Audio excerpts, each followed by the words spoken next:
નમસ્કાર, આપ જોઈ રહ્યા છો નેશન પ્લસ ન્યૂઝ. હું છું હિરલ આપની સાથે. ભાવનગર જિલ્લાના શિહોર તાલુકાના ખાંભા ગામથી એક અત્યંત ચિંતાજનક સમાચાર મળી રહ્યા છે. અહીં એક ધાર્મિક પ્રસંગમાં પ્રસાદ આરોગ્યા બાદ 150થી વધુ લોકોને ફૂડ પોઈઝનિંગની અસર થઈ છે. માતાજીના માંડવા નિમિત્તે યોજાયેલા જમણવારમાં પ્રસાદ લીધાના થોડા જ કલાકોમાં એક પછી એક લોકોની તબિયત લથડવા લાગી હતી. શિહોર તાલુકાના ખાંભા ગામે ગઈકાલે માતાજીના માંડવાનું ધાર્મિક આયોજન કરવામાં આવ્યું હતું. આ પવિત્ર પ્રસંગે રાત્રિના સમયે 200થી વધુ ગ્રામજનોએ આસ્થાપૂર્વક પ્રસાદ ગ્રહણ કર્યો હતો. પરંતુ જમ્યાના થોડા જ સમય બાદ અચાનક જ લોકોને ઝાડા ઉલટી અને જીવ ગભરાવા જેવી અસરો શરૂ થઈ હતી. જોત જોતામાં 150થી વધુ લોકો આ ફૂડ પોઈઝનિંગનો શિકાર બનતા આખા જ ગામમાં ફફડાટ અને દોડધામ મચી ગઈ હતી.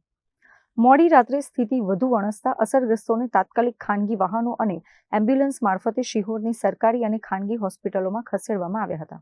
હોસ્પિટલના બિછાના દર્દીઓથી ઉભરાઈ ગયા હતા.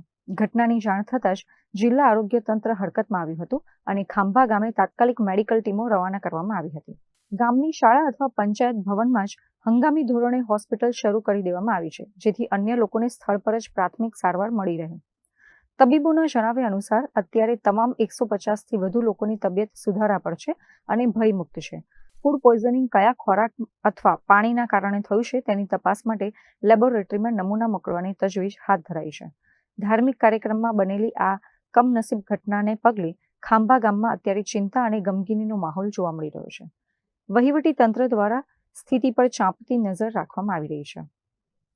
રાજન Gohil, nation plus news, Bhavnagar.